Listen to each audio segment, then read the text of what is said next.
The legal proceedings took an unexpected turn when they caught the attention of Professor James Morrison, a leading environmental law expert who had been searching for a test case to establish stronger protections for urban trees. He offered to consult on our case pro bono, seeing it as an opportunity to set an important precedent. "What we have here," he explained during a preliminary meeting, "is a perfect example of why we need better legal frameworks for protecting urban forests. This isn't just about property damage, it's about preserving living infrastructure that benefits entire communities." The case quickly evolved beyond a simple insurance dispute into something that would influence local environmental policy. Professor Morrison brought in experts from various fields, urban planners, environmental psychologists, and even economists, to testify about the multiple values of mature trees in residential areas. Dr. Elena Martinez, an environmental economist, presented a compelling analysis of the oak's monetary value to the community. She calculated not just its aesthetic and property value contributions, but also its role in reducing air conditioning costs, managing stormwater runoff, and providing wildlife habitat. Her final estimate put the tree's total value to the community at over $150,000, a figure that made both insurance companies' representatives visibly uncomfortable. The proceedings became a kind of public education forum, with local media covering each development. The courthouse steps became an impromptu speaker's corner, where experts would give impromptu lectures on urban forestry and environmental law to gathered crowds of interested citizens and reporters. When the final ruling came down, it went far beyond simply assigning monetary damages. The judge, inspired by the breadth of testimony about the importance of urban trees, included provisions that would influence city policy for years to come. Not only would Sandra's insurance company have to cover the full cost of the oak's treatment and monitoring, but the ruling also established new precedents for protecting heritage trees throughout the city. The city council used the case as a catalyst for creating new ordinances protecting mature trees on private property. They established a heritage tree program, with our oak among the first to be registered. The program provided additional legal protections for significant trees and offered resources to help property owners maintain them properly. Sandra's transformation continued long after her return from the retreat. Her new gardening philosophy influenced not just her own property, but spread throughout the community. She began hosting monthly harmony gardening workshops in her backyard, teaching others how to work with natural conditions rather than fighting against them. Her rose breeding program took an innovative turn as she focused on developing varieties specifically adapted to partial shade conditions. The oak's blessing, rose became just the first in a series of cultivars designed to thrive in the dappled light beneath tree canopies. Her work caught the attention of major horticultural societies, and she was invited to speak at international conferences about sustainable rose cultivation. The security cameras that I had installed in panic now serve a different purpose entirely. We've set up a live stream that local schools use as part of their science curriculum, watching the seasonal changes in the oak's ecosystem and documenting the wildlife that makes its home in its branches. The cameras have captured everything from owls raising their young to the gradual unfurling of new leaves in spring. As the story of our oak spread, it began attracting visitors from beyond our neighborhood. Garden clubs from other cities would tour Sandra's transformed garden, learning how she had turned what seemed like a limitation into an opportunity for innovation. Environmental groups brought student groups to see how urban forests and cultivated gardens could coexist harmoniously. The oak's wound has healed into a scar that tells a story, not just of conflict and reconciliation, but of a community's journey toward a deeper understanding of its relationship with nature. The support cables that once seemed like necessary medical equipment have become almost invisible, absorbed into the tree's natural growth patterns. Today, our properties have become a living laboratory for sustainable urban gardening. The transition zone where Sandra's formal rose beds meet the oak's natural shade garden has become particularly celebrated, showcasing how carefully cultivated beauty can blend seamlessly with natural growth. Local landscape architects regularly bring clients to see how the space demonstrates the principles of ecological design. What began as a neighborhood dispute has evolved into a model for community environmental stewardship. The oak still stands as it has for generations, its branches now stretching over gardens that work in harmony with its presence rather than fighting against it. Its shade, once the source of such conflict, has become a gift that we all share and celebrate.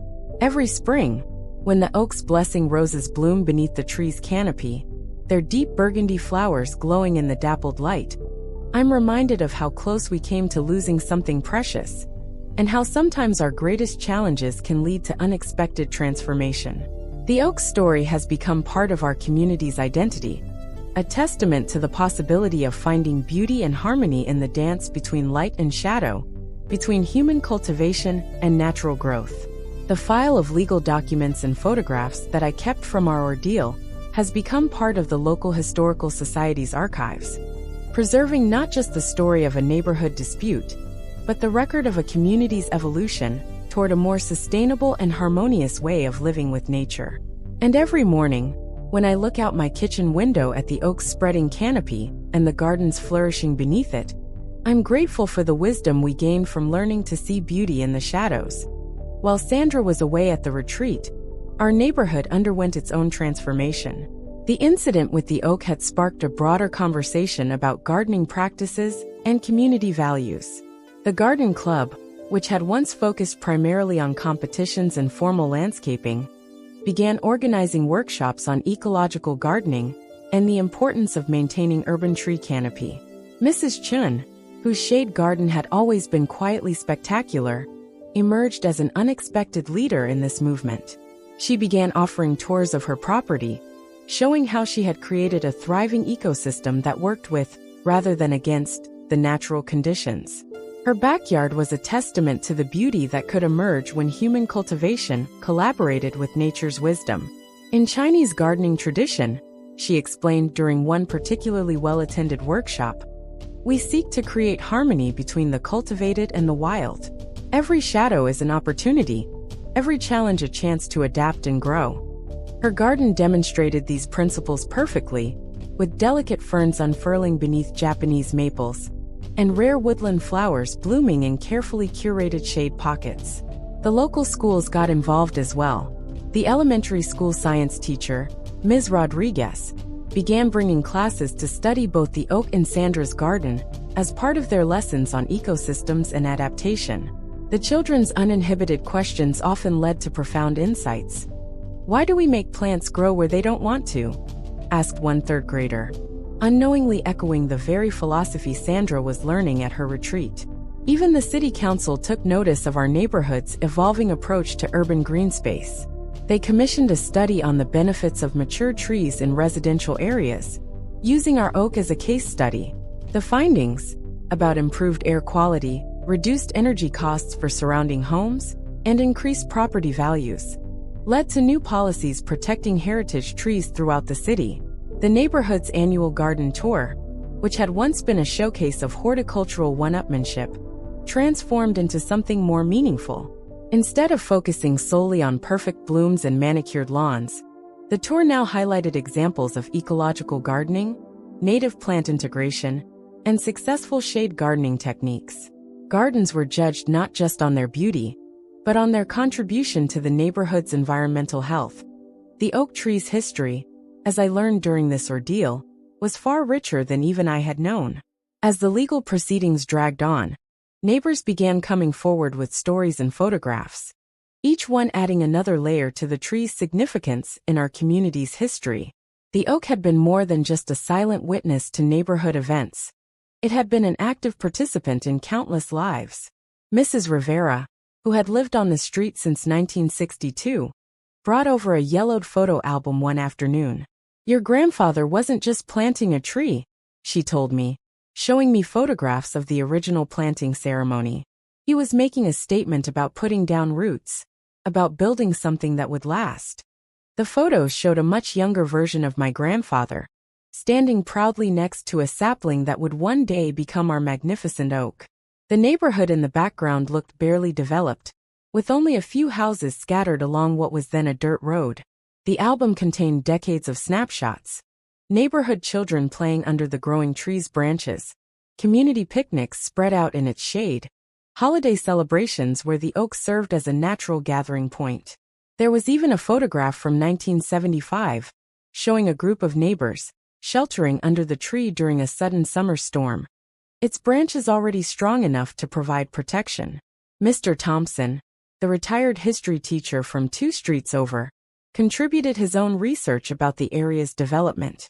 This oak is one of the last remaining links to the original forest that once covered this entire region, he explained, spreading out old survey maps on my kitchen table. Most of the other trees were cleared for development in the 1950s, but your grandfather had the foresight to incorporate this one into his landscaping plans. The tree had survived multiple threats over the years. There was the proposed road widening project in 1983 that would have required its removal, until the neighborhood successfully petitioned the city council to modify their plans. The Great Ice Storm of '89 had damaged many younger trees, but the oak's strong branches held firm, providing a lesson in resilience that wasn't lost on the community. Each story reinforced what I had always felt. This tree wasn't just a part of our property. It was a living landmark that helped define our neighborhood's identity. Its branches stretched across property lines in more ways than one, creating connections that went far deeper than mere shade patterns or root systems. The piercing scream of a chainsaw shattered my peaceful morning, and in that instant, my world stopped turning. Through the kitchen window's rain-spotted glass, I witnessed a scene that would haunt me for years to come. My neighbor Sandra, her normally pristine gardening clothes splattered with mud, was attempting to murder the majestic oak tree that had watched over my family for 3 generations. The savage metal teeth of her chainsaw had already torn through the outer bark, leaving a bleeding gash in the ancient trunk that made my stomach lurch. This wasn't just an attack on a tree. It was an assault on my family's heritage, my children's future, and the very essence of what I called home. I had always known Sandra harbored an unhealthy obsession with her garden, but this was madness incarnate. The prestigious rose garden she'd cultivated over the past decade had become her entire identity, her roses arranged in military precision like soldiers awaiting inspection. Each bloom was catalogued, measured and photographed with scientific rigor. Her dedication had won her countless local gardening awards, and her house had become a mandatory stop on the annual neighborhood garden tour. But somewhere along the way, her passion had mutated into something darker, something that now threatened to destroy not just my property, but the delicate balance of our entire community. The events leading to this moment had unfolded like a slow-motion car crash that I couldn't prevent. Looking back, I should have seen the warning signs, should have taken more decisive action when the first hints of trouble emerged. But who expects their seemingly rational neighbor, a retired high school biology teacher, for heaven's sake, to transform into an arborphobic vigilante? It had started innocuously enough last spring. I first noticed Sandra's unusual behavior during one of her meticulous morning garden inspections.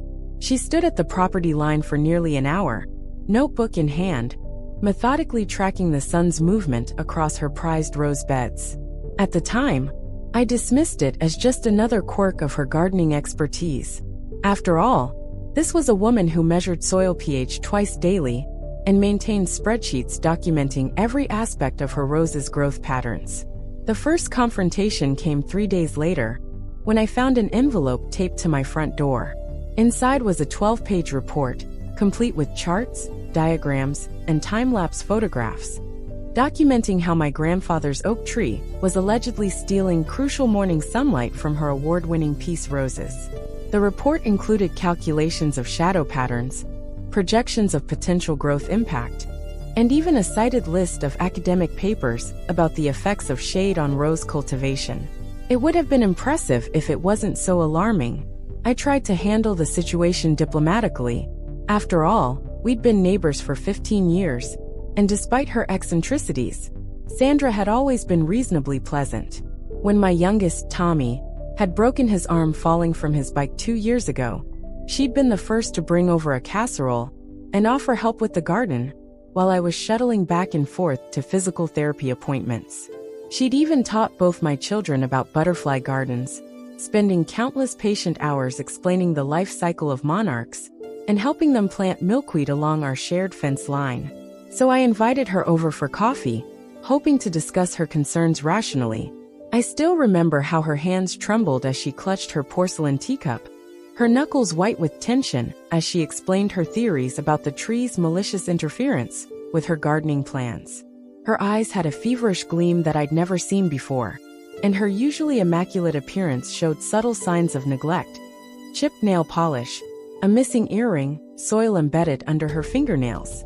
"You don't understand," she insisted, her voice rising with each word. "These aren't just roses. They're my legacy. I've spent years developing these specific cultivars. The Birmingham Garden Society is featuring them in their annual publication. I can't let anything compromise their development, especially not some oversized weed that's outlived its purpose." I tried explaining that the oak tree was more than just landscaping to my family. My grandfather had planted it the day my mother came home from the hospital, and its branches had sheltered generations of children's birthday parties, graduation celebrations, and family gatherings. The tire swing that now delighted my own children was the same one I had played on as a girl. But Sandra's eyes had glazed over, her mind already spinning with calculations and contingency plans. I watched as she pulled out a leather-bound notebook from her designer gardening apron, the same one she'd worn to accept her Garden of the Year award 3 summers ago. The pages were filled with intricate drawings of shadow patterns, annotated with timestamps, and what appeared to be complex mathematical formulas. "Look at these readings," she insisted, jabbing her perfectly manicured finger at a series of graphs.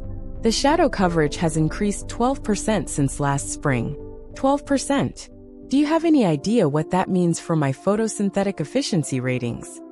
She flipped through more pages, revealing detailed sketches of my oak tree from various angles, its branches labeled with measurements and notations I couldn't begin to understand. "I've tracked every major branch, calculated their growth trajectories. At this rate, within 2 years, the afternoon shadow will cover 60% of my primary rose beds. Everything I've worked for, everything I've built, it will all be ruined." I tried to point out that her roses had won multiple awards during the past 15 years, all while growing in the same conditions she now deemed catastrophic. But Sandra was beyond hearing reason. She had transformed from the methodical scientist I knew into someone possessed by numbers and shadows, her usual precision curdling into obsession. The situation deteriorated rapidly after that conversation, spiraling into a suburban Cold War that would have seemed comical if it hadn't been so disturbing. Sandra's campaign against the oak tree became increasingly sophisticated, evolving from simple complaints into what felt like psychological warfare. She began hosting her garden club meetings in her backyard, deliberately positioning chairs so her guests would face my offending tree. I would overhear her giving impromptu lectures about the invasive nature of inappropriate species and the responsibility of homeowners to maintain proper horticultural standards. Several of her fellow garden club members, women I'd known for years, started giving me concerned looks at the grocery store, as if worried my tree's shade might somehow be contagious. Sandra even went so far as to hire a professional photographer to document the shadow encroachment in time-lapse. For 3 weeks, a camera on a tall tripod stood sentry at the property line, its lens focused accusingly on my oak tree. The photographer, a young man who introduced himself as Kevin, eventually admitted he usually specialized in wedding photography, but had been promised an artistic opportunity to capture the death of a garden. He seemed relieved when his contract ended, though I later discovered Sandra had used his photos to create a dramatic presentation for the Homeowners Association titled "The Silent Killer: How Unauthorized Shade is Destroying Property Values." First came the daily incident reports, documenting every leaf that dared to drift into her yard, each one meticulously photographed and cataloged with the precision of a crime scene investigator. Sandra created a detailed mapping system, dividing her yard into 1-foot grid squares, each labeled with alphanumeric codes. Every morning, she would conduct what she called her debris survey, recording the location, size, and condition of each fallen leaf in a spreadsheet that grew more elaborate by the day. I discovered this level of documentation when she began leaving copies in my mailbox, each report bound in a professional-looking folder with color-coded tabs and executive summaries. Incident Report Number 47. Oak leaf incursion in grid square H12 read one particularly memorable heading. The accompanying photographs showed a single oak leaf resting against one of her prize-winning Princess Alexandra of Kent roses, the image marked with arrows and measurements, as if documenting evidence at a murder scene. The report soon expanded to include wind pattern analyses, pollen distribution charts, and what she termed shade impact assessments. She even installed a weather station in her backyard, complete with wind speed indicators and solar radiation sensors, all pointed toward my tree, as if it were a suspected criminal under surveillance. Then came the lights. It started with a few supplemental growing lamps positioned along the property line. Harmless enough, if somewhat unusual. But Sandra's illumination crusade quickly escalated. Within weeks, our shared fence line resembled an airport runway, bristling with industrial-grade floodlights mounted on 12-foot poles. Each fixture was carefully calibrated and angled to compensate for chlorophyll production deficits. As she explained to anyone who would listen, the effect was surreal. At night, our once peaceful suburban street glowed like a stadium during championship games. The harsh artificial glare turned Sandra's roses into strange, ghostly versions of themselves, their petals appearing almost fluorescent under the relentless illumination. Local wildlife, confused by the constant light, altered their patterns. Nocturnal animals disappeared, while birds began singing at odd hours, their dawn chorus starting at midnight. Neighbors 3 houses down complained about the light pollution bleeding through their bedroom curtains. Mrs. Chun, whose bedroom faced Sandra's garden, reported having to invest in blackout shades to get any sleep. Even the local astronomical society sent a strongly worded letter about the impact on their monthly stargazing events in the nearby park. The power company actually sent someone to check her meter, convinced there must be some mistake in the readings. The representative, a weathered man named Jim, who'd been reading meters in our neighborhood for 20 years, pulled me aside after his inspection. "I've seen grow houses that used less electricity," he confided, shaking his head in disbelief. Whatever she's paying in utilities could fund a small botanical garden. But Sandra seemed beyond caring about such mundane concerns as electricity bills or neighborly complaints. When the Homeowners Association finally sent a violation notice about the lights, she responded with a 30-page document citing horticultural research papers and arguing that her lighting system qualified as essential agricultural infrastructure. She even included a calculation suggesting that the increased luminosity would eventually improve all neighboring property values by optimizing the local botanical aesthetic. When the floodlights failed to produce the desired effect, Sandra's tactics took a darker turn. The chemical warfare began subtly. I might not have noticed if it weren't for Tommy's cat, Whiskers, who developed an unusual fascination with certain spots along the property line. Following the cat's lead one morning, I discovered suspicious granules scattered in a precise pattern around the oak's root system. The pellets looked innocent enough, but the way they dissolved when exposed to morning dew left an oily residue that set off immediate alarm bells. I collected samples in Ziploc bags, carefully documenting their locations with photographs and GPS coordinates, a practice that would later prove crucial during the legal proceedings. The local garden center's manager, Mike Williams, confirmed my fears when I brought them in for identification. "This is industrial-grade growth inhibitor," he explained, his expression grave. "Normally only used in commercial agriculture for controlling aggressive invasive species. She'd need a special license to even purchase this stuff." Mike's revelation led to an uncomfortable conversation with the police, who added chemical contamination to their growing file of incidents. But it also exposed a network of underground suppliers catering to what they called aggressive gardening enthusiasts, a euphemism for homeowners willing to go to extreme lengths to control their environment. The holes appeared next, dozen of them, methodically spaced around the oak's drip line. Each one was exactly 4 inches in diameter and 18 inches deep, as if someone had been probing for weaknesses in the root system. I filled them as quickly as I discovered them, but new ones would appear overnight, like some kind of horticultural warfare being waged in the dark. Later, during her therapy sessions at the wellness retreat, Sandra would confess that she had spent weeks studying root system architecture, convinced she could strategically weaken the tree's foundation.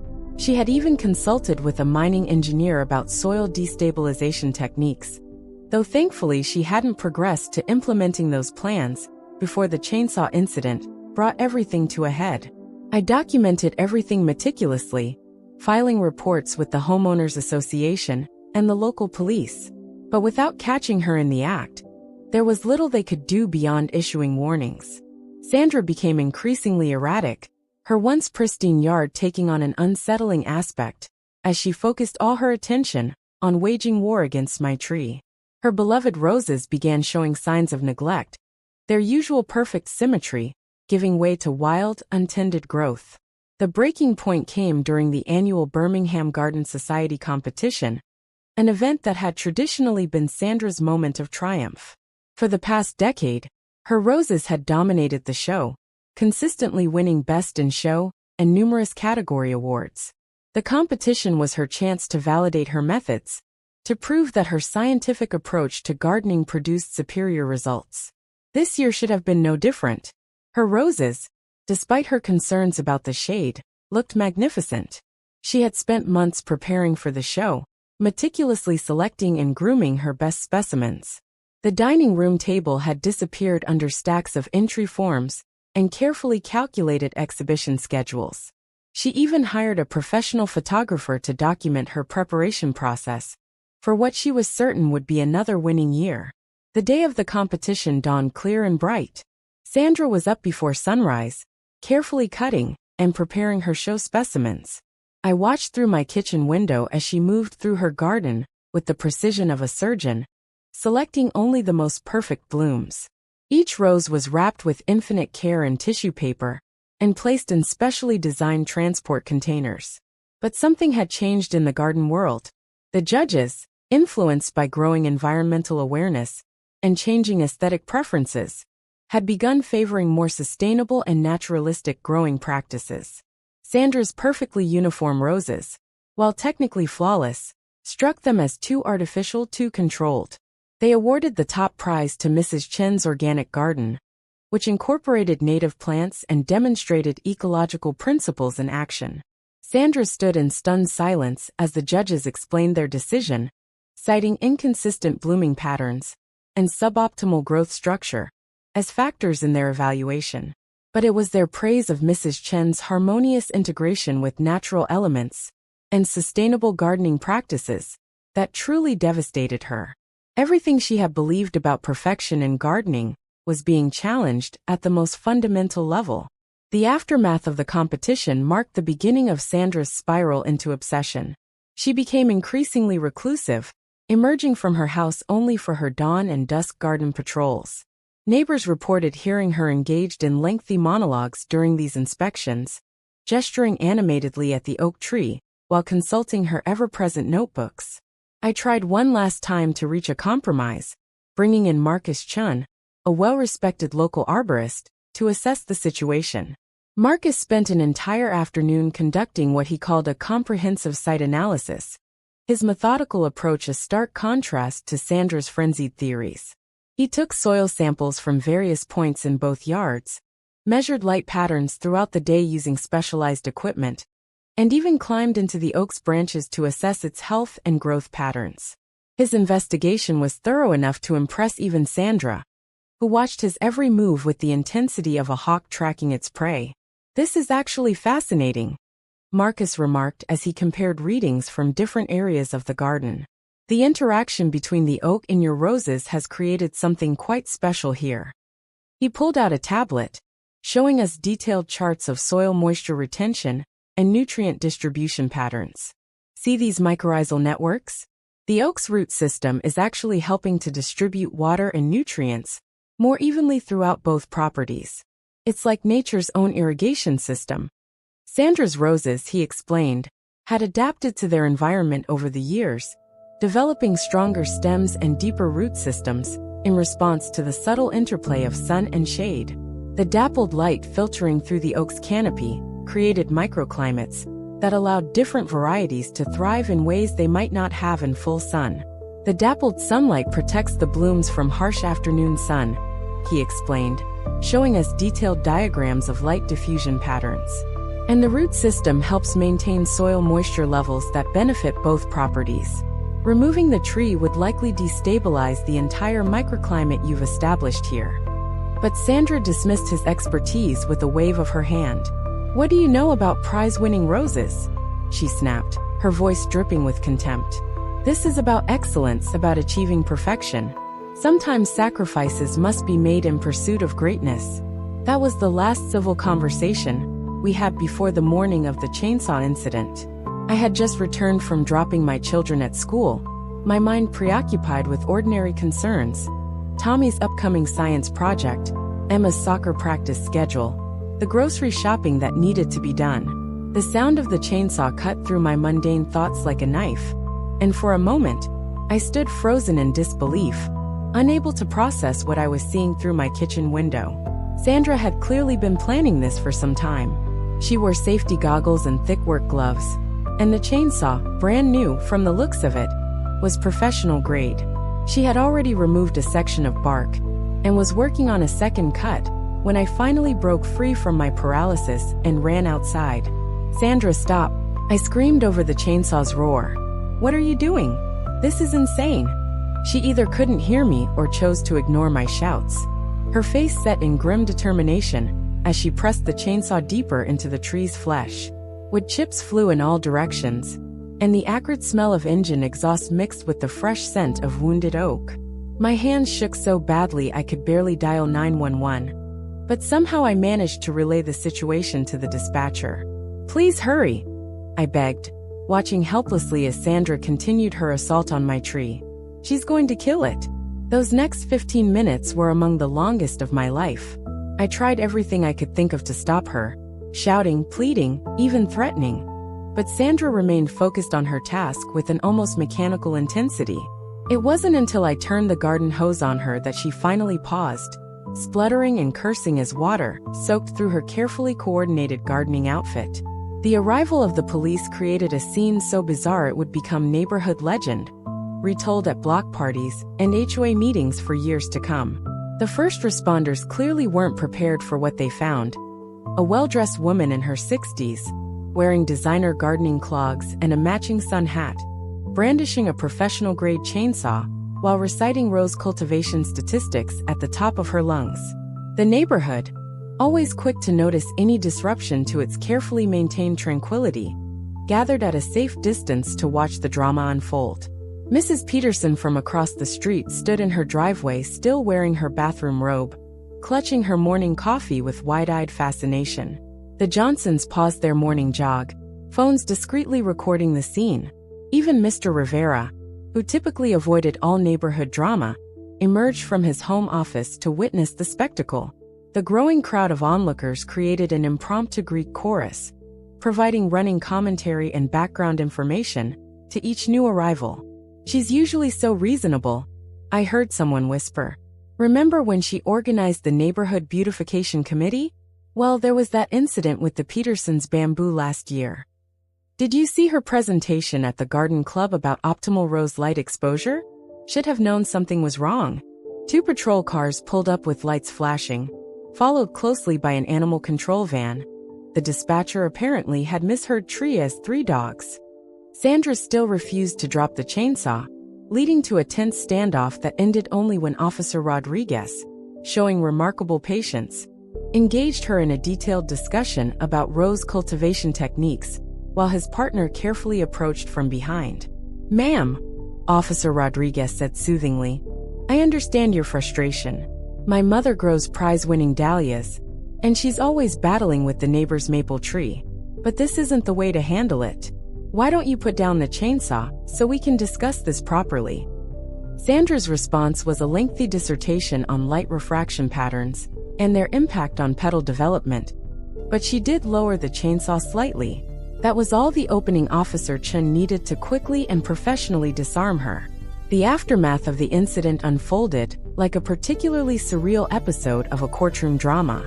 The police report alone ran to 17 pages, including detailed diagrams of the crime scene and transcripts of Sandra's increasingly incoherent explanations about shadow conspiracies and arboreal warfare. The responding officers, to their credit, maintained admirable professionalism throughout, though I caught Officer Rodriguez struggling to keep a straight face while documenting Sandra's claim that the tree was engaging in psychological warfare against her roses. Marcus Chun, the arborist, returned to assess the damage, and the gravity of his expression made my heart sink before he even began his examination. He spent hours documenting every aspect of the injury, his usual cheerful demeanor replaced by professional concern as he photographed the wound from multiple angles and collected samples of the damaged tissue. Trees this old have their own personalities, he explained as he gently probed the ragged edges of the cut. They've developed complex defense mechanisms over decades, but they're also more vulnerable in some ways. Like elderly humans, they don't bounce back from trauma as easily as younger specimens. He used a specialized acoustic tomography device to check for internal damage, the machine sending sound waves through the trunk to create a picture of the tree's inner structure. The resulting images revealed the extent of the trauma, not just the visible outer wound, but the shock waves of damage that had reverberated through the tree's internal systems. The good news is that your grandfather chose his tree well, Marcus said, showing me the detailed scans. This oak has exceptional compartmentalization abilities. That's the tree's natural defense system for isolating and containing damage. But we're still looking at a long recovery process. His report, when it arrived 3 days later, was sobering. The oak had survived worse in its long life.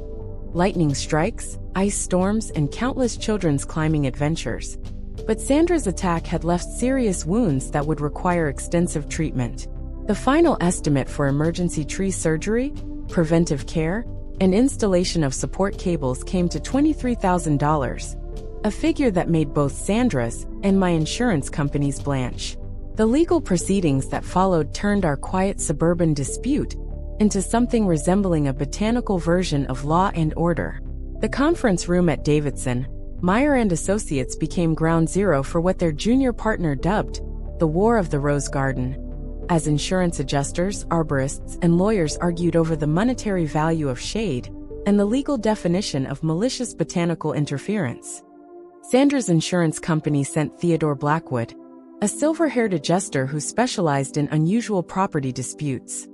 He arrived carrying a leather briefcase that seemed to contain every horticultural lawsuit filed in the state over the past decade. In the case of Johnson versus Peterson, 1987, he intoned during one particularly heated meeting, the court ruled that naturally occurring shade does not constitute grounds for property damage claims.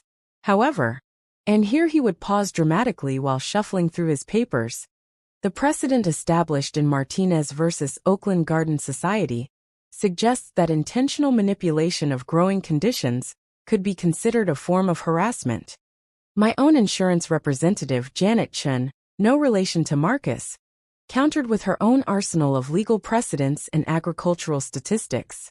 She was younger than Blackwood but equally formidable, armed with satellite imagery, showing the tree's growth patterns over the past 20 years in affidavits from 3 different university botany departments about the beneficial effects of partial shade on rose cultivation. The discussions grew increasingly technical. One memorable afternoon was entirely devoted to debating the difference between dappled shade and intermittent shadow coverage, complete with PowerPoint presentations and animated light pattern simulations. The arborists brought in computer models showing root system development patterns, while the insurance actuaries argued over depreciation formulas for heritage trees. The situation became so complex that they had to bring in Dr. Elena Rodriguez, a specialist in environmental law with a focus on residential botanical disputes, from the state university.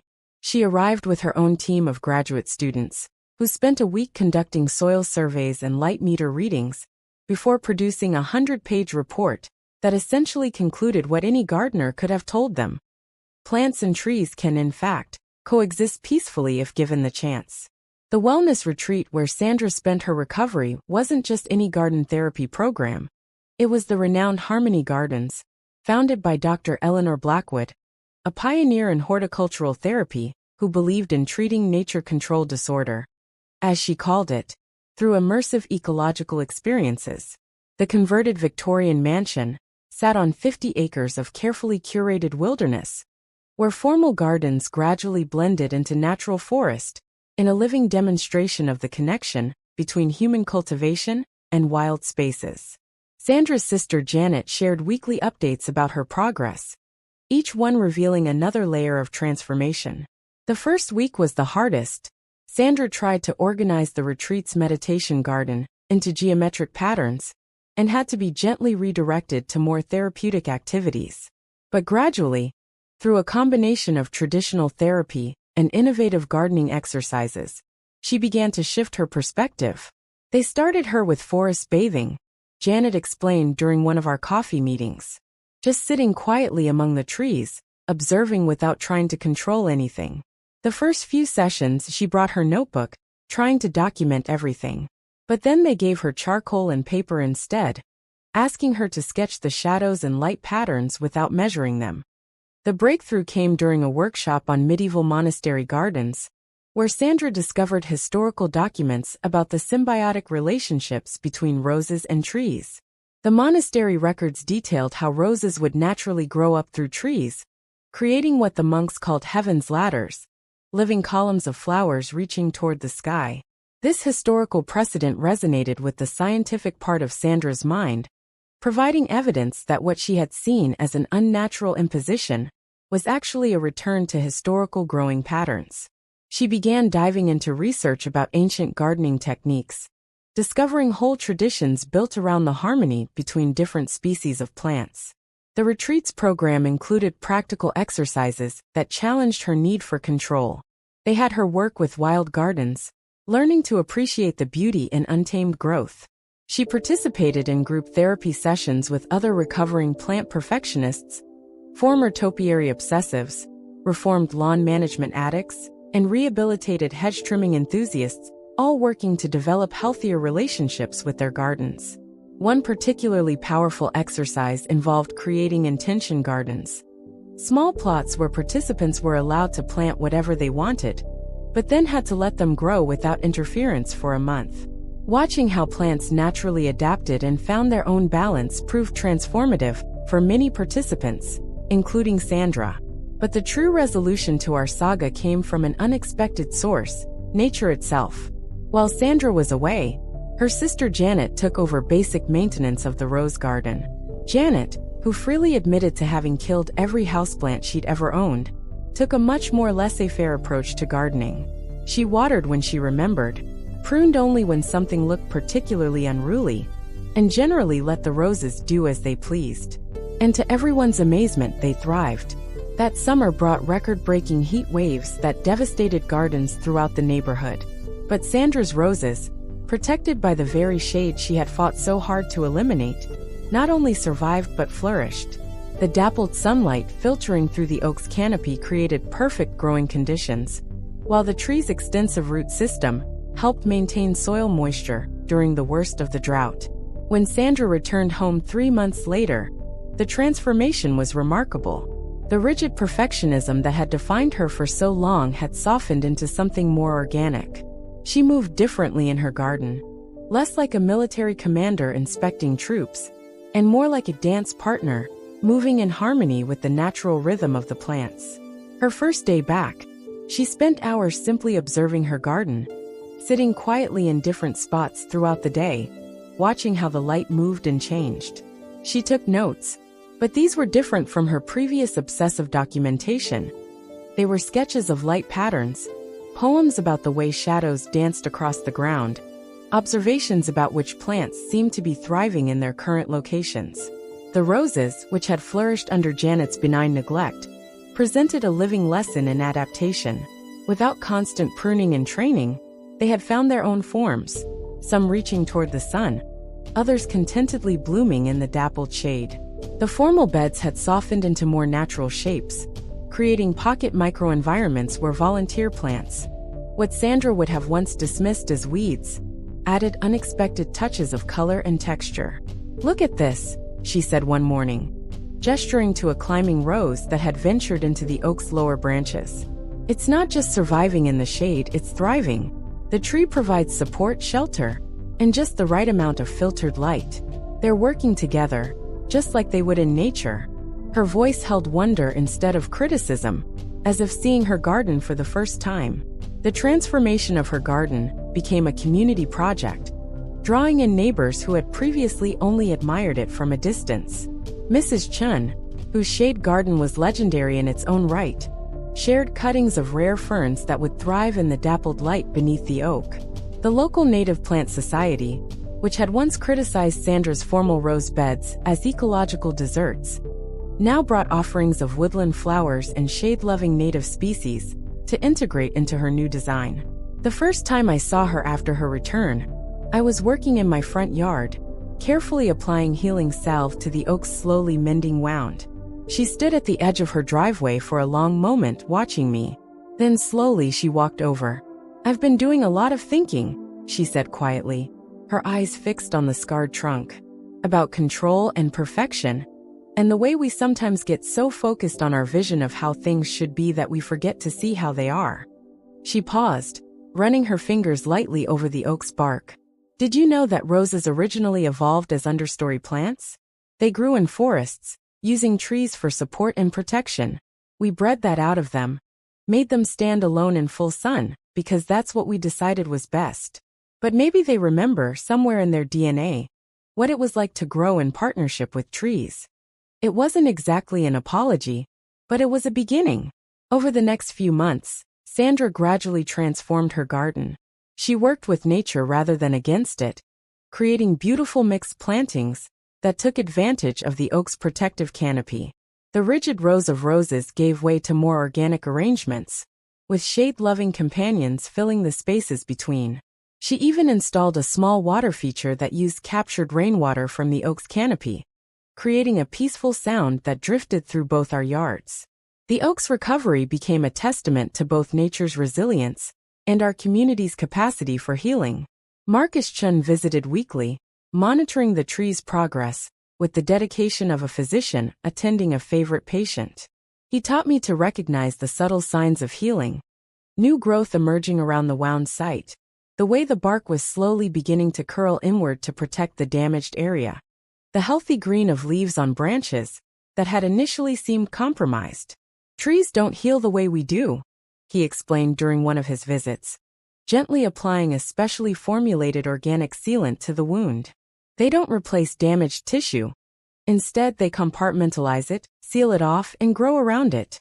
Each scar becomes part of their story, a record of survival." The support cables he installed were engineering marvels in themselves, designed to provide stability while allowing for natural movement and growth. "Think of them as temporary crutches," he said, helping the tree rebalance itself after trauma. The cables gleamed softly in the sunlight, and somehow their presence made the oak look not wounded but dignified, like an elder wearing badges of honor. The neighborhood children, who had always seen the oak as simply a convenient climbing spot, began to take a deeper interest in its welfare. Tommy's third-grade class even chose the tree as the subject of their science fair project, documenting its recovery process and winning first place for their presentation on urban forest heroes: how trees help our community. The project included interviews with longtime residents about their memories of the tree. Mr. Davidson, who had lived on the street for over 50 years, recalled how the oak had survived the Great Ice Storm of '83, when so many younger trees had succumbed to the weight of the ice. Mrs. Rodriguez remembered how her daughter had gotten married beneath its branches in '95, the dappled sunlight creating natural stained glass patterns on the bride's dress. Even the local paper took an interest, running a feature story about the oak in their Sunday edition. The article, titled "Roots of Community: How One Tree United a Neighborhood," sparked a wider discussion about urban forestry and the importance of preserving mature trees in residential areas. The reporter interviewed both Sandra and me, capturing the story of conflict and reconciliation that had played out beneath the oak's spreading branches. Sandra's book project evolved into something far more significant than any of us expected. What started as a simple memoir about her journey from obsession to enlightenment became a thoughtful exploration of humanity's complicated relationship with nature. She interviewed gardeners, botanists, and environmental philosophers, weaving their insights together with her own story of transformation. Finding Beauty in the Shadows became an unexpected hit in gardening circles, its message resonating with others who had struggled to impose their will on nature. Sandra began receiving invitations to speak at garden clubs and horticultural societies across the state, sharing her story of how an oak tree had taught her to see beauty in imperfection. Her new approach to gardening inspired others to rethink their own relationships with their gardens. The rigid perfectionism that had once characterized our neighborhoods, landscaping gradually gave way to a more natural aesthetic. Other gardeners began to experiment with shade-loving plants, creating layered gardens that worked with rather than against existing trees. The garden tours that had once been exercises in competitive horticulture transformed into educational opportunities. Sandra now led workshops on sustainable gardening practices and the art of working with natural light conditions. Her former rose beds, once models of controlled perfection, became living laboratories where she demonstrated how traditional ornamental plants could coexist with native species. The documentation from our ordeal has taken on an unexpected role in local governance. The detailed records, police reports, insurance claims, arborist assessments, and Sandra's own meticulous documentation became a case study used by the City Council when drafting new ordinances about tree preservation and neighborhood disputes. The incident prompted the creation of a municipal meditation program, specifically designed to address conflicts between neighbors over trees and gardens. The security cameras, initially installed out of fear, have indeed captured plenty of drama, though not the kind we originally anticipated. They've recorded the courtship dance of barred owls in the oak's branches, documented the successful fledging of countless songbirds, and even caught footage of a family of raccoons using the tree as their nightly playground. Local wildlife enthusiasts now eagerly await our annual compilation video of the oak's greatest hits. The oak's blessing rose that Sandra developed has become something of a local sensation. Unlike traditional roses that demand full sun, this variety thrives in the interplay of light and shadow. Its deep burgundy blooms, touched with hints of forest green in their depths, seem to glow from within when caught in the dappled sunlight beneath the oak's canopy. The rose has won several awards for innovation in breeding, and garden centers now maintain waiting lists for new plants. But perhaps the most meaningful transformation has been in the way our community views the relationship between cultivated and natural spaces. The line where Sandra's garden meets the oak's canopy has become a living demonstration of ecological partnership. Visitors often pause at the property line, studying how the formal roses gradually blend into more naturalistic plantings, creating a seamless transition between human design and natural growth. The oak stands as it has for generations, its branches stretching protectively over both properties. But now we see it differently. What was once a source of conflict has become a symbol of reconciliation. Its shade no longer a threat, but a gift to be shared. The security cameras remain, though they're now more likely to capture impromptu gardening lessons or neighborhood children identifying birds than any suspicious activity. In the end, the story of the oak and the roses became more than just a neighborhood dispute resolved. It evolved into a lesson about the possibility of finding harmony between human desires and natural processes, between control and acceptance, between light and shadow. Every morning, when I look out my kitchen window, I see not just a tree or a garden, but a living reminder that sometimes the most beautiful things grow in unexpected places, nurtured by the very conditions we once sought to change.